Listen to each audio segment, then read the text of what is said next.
ጤና ይስጥልን እንደምንሰነበታችሁ ተመልካቾቻችን። የአማራ ወጣቶች ማህበር ሳምንታዊ ሪፖርት ዳሰሳ ፕሮግራማችን ተጀምሯል።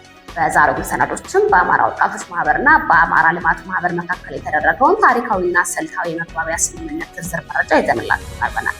ለቀጣይ 4 ዓመታት የሚቆየው ይህ ስምምነት በሚሊዮን ለሚቆጠሩ የማህበሩ አባላት በስራ ፈጠራ፣ በትምህርትና በጤና ዘርፍ ቅድሚያ ተጠቃሚ የሚሆኑበትን ሰፊ ዕድል የፈጠረ ሲሆን የሁለቱን ግዙፍ ማህበራት አቅም በማቀናጀት ለወጣቱ አዲስ ተስፋ ይዞ የመጣውን የዚህ ስምምነት ሙሉ ዝርዝር መረጃ እንመለከታለን።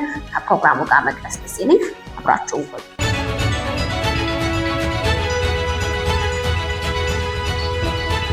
የአማራ ወጣቶች ማህበርና የአማራ ልማት ማህበር የወጣቶችን ተሳትፎና ተጠቃሚነት ይበልጥ ለማጠናከር የሚያስችል የጋራ የትብብር ስምምነት ተፈራርሟል።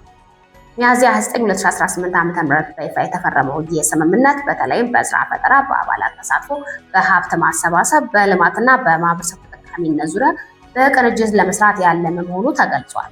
የስምምነቱን አስፈላጊነት አስፈንክተው ማብራሪያ የሰጡት የአማራ ልማት ማህበር የአባላት ተሳትፎና ሀብት ማሰባሰብ ምክትል ዋና አስፈጻሚ አቶ ማሩ ወልፍራው ሁለቱ ማህበራት በጋራ በዝርዝር የሚያከናውናቸው ጉዳዮች ላይ በዝርዝር መመካከራቸውን ገልጸዋል። አቶ ማሩ አክለውም ይህ ስምምነት ወጣቶችን ተጠቃሚ ለማድረግ ምቹ ሁኔታዎችን ከመፍጠሩ በላይ የወጣቶች አቅም በማጠናከር ለማህበረሰቡ ዘላቂ ጥቅም ለማስገኘት ፋይዳው የጎላ መሆኑን አስረድተዋል። በተመሳሳይ መልኩ የአማራ ወጣቶች ማህበር ፕሬዚዳንት ወጣት ጋሻው አዘነ በበኩላቸው ማህበራቱ በሚዲያ እና በተለያዩ ፕሮጀክቶች ላይ ከወጣቶች ጋር ለረጅም ጊዜ ሲሰሩ መቆየታቸውን አስታውሰዋል።